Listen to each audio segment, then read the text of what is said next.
Alright guys, welcome back to Formula 1 news, and ahead of the technical directive getting introduced from the Belgian Grand Prix, which may force Red Bull and Ferrari to stop using the Flexi-Floor loophole that apparently they currently are, Toto Wolff believes that when that comes into play, the gap that currently exists between Mercedes and the frontrunners will close down completely. Very much intrigued to your thoughts in the comment section below. Hit the like button if you enjoy. Subscribe if you are new as always, I would greatly appreciate it. Let's hop right into things here. Firstly, from Ferrari real quick, because apparently a new hybrid system is expected for Spa or potentially Monza. There's been some talk about the kind of ERS activation, the energy recovery system, right, that you can then deploy throughout the lap on the battery. And apparently Ferrari have been working on an upgrade there for quite some time, which might improve their pure raw potential of their car. Whether it prevents it exploding, that's another question entirely, and seemingly rather unlikely. Binotto said that it's going to be maybe a couple of months, even a few months before they can get on top of that issue, which I'm sure will worry Charles Leclerc. Let's talk Mercedes, right? So one advantage they do have, being third in the constructors halfway through the season, is that they're actually going to get 10% more wind tunnel time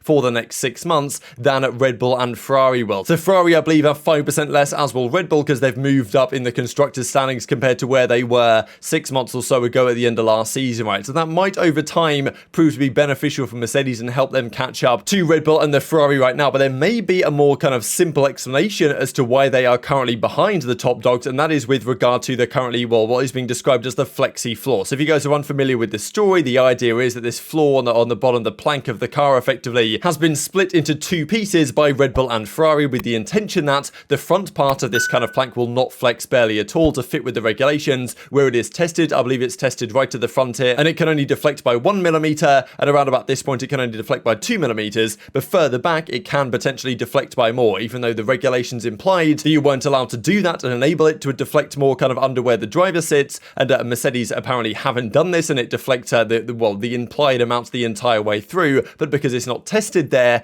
apparently Red Bull and Ferrari have been using this to effectively reduce the bouncing while reducing the wear on this particular part of the car, run the car with a bit higher rake, and a few other advantages as well. So it's probably not an absolute deal breaker, but it might be worth a bit of time. Horner doesn't believe it's really anything to talk about, but still, obviously it has been a big talking point the last couple of weeks, whereas Mercedes are pretty much, until now, at least at Silverstone, had a one-piece plank, whereas the other teams at the top of least have kind of had this two-piece plank, which is getting clamped down on by the technical regulations, right? So the new technical regulation is coming in. It was meant to be from the French Grand Prix. Now it's going to be at the Belgian Grand Prix, and that says that, yes, they're going to introduce the porpoising rules, where if your car is bouncing too much, you have to raise the ride height. But it also says that this kind of flexi-floor idea that some teams might be exploiting is now no longer allowed, and they will test, I suppose, further along it to make sure that is not the case. As of course, look, they should have written the rules that way in the first place if that was their intention, but that exploit, that loophole, may finally be coming to an end. Now, Mercedes have said, according to Toto Wolff, that right now they're missing about 2 to 3 tenths in pure performance. This weekend, of course, the numbers seemed a bit worse, but they were for more reasons than just one. Of course, last weekend in Silverstone, they were pretty much on level terms, at least Hamilton was, with Ferrari. I mean, we didn't get to see what Russell's pace was with the Ferraris and the Red Bulls, right? Of course, Verstappen had damage, but, we can see the numbers here in just a second. But they believe that the Flexi-Floor issue may be causing all of that difference, right? It was actually Ted Kravitz in his notebook a few days ago that revealed that Toto Wolff had said to him, or at least been talking about, that they believe the Flexi-Floor issue that Red Bull and Ferrari have been exploiting is maybe not a complete deal breaker and is going to swing the championship completely on its head, but it might be worth 2 or 3 tenths of a second, the same amount of performance the Mercedes believe they currently lack. With those old rear wings, the higher drag package, and indeed everything else, Toto Wolff felt that they weren't as quick as they had been on Friday before both drivers took it off into the wall and broke the car, and that has really compromised them for the rest of the weekend. But they'll have some new ones made for France at the next race. I've put Toto on floor here in my notebook. It's about the floor, the flexible floors, what's going on. So he is saying, look, this is an issue. Mercedes don't have to change their floors because they're not flexible. They didn't interpret the rules about how much your floor can flex in the same way that others do. But he thinks, is it a game changer? Probably not. Is it going to be, how much is it going to be worth by the Belgian Grand Prix if other teams with no names mentioned have to stiffen up their floors and not stop them flexing by more than 2mm? He thinks it'll be 2 tenths of a second or 3 tenths of a second per lap.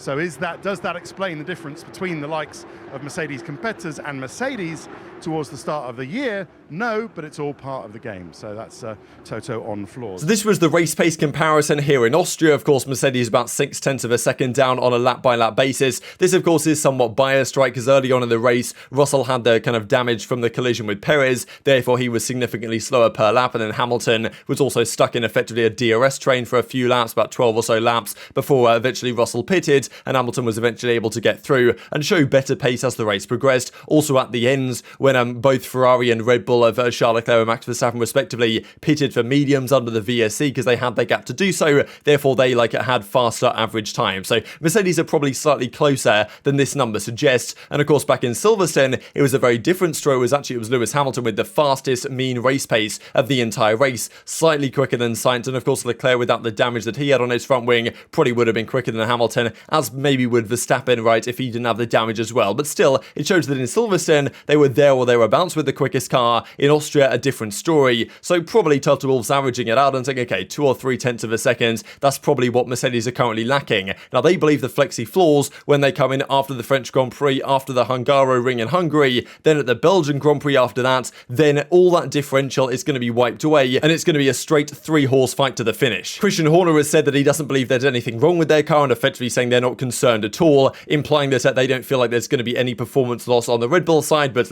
they could just be saying that. There's been so much talk about this that I'd be surprised if there was no difference at all when Red Bull and Ferrari are no longer allowed to do this. That's going to happen in a couple of races' time, at which point Mercedes believe they should be able to fight for race victories on pure race pace with the Red Bull and Ferrari, and that would make it, a crazy finish of the season, because at that point, more than likely, the championship will be wrapped up between one of the top 2 teams, Red Bull or Ferrari. But in terms of fighting for race victories, it may well be plausible, right? Because Mercedes have actually had 5 podiums in the last 6 races, largely due to DNF's damage, whatever, by the top 2 teams, but they've been there to pick up the pieces, but never finished better than 3rd, George Russell or Lewis Hamilton so far this season. If, of course, what Toto Wolff says is true, then maybe a very different story, and they could, of course, fight further up the podium as well. But very much intrigued to your thoughts on all this stuff in the comment section below. Hit the like button if you enjoyed, subscribe if you're new as always, take care of yourselves, and I will see you next time.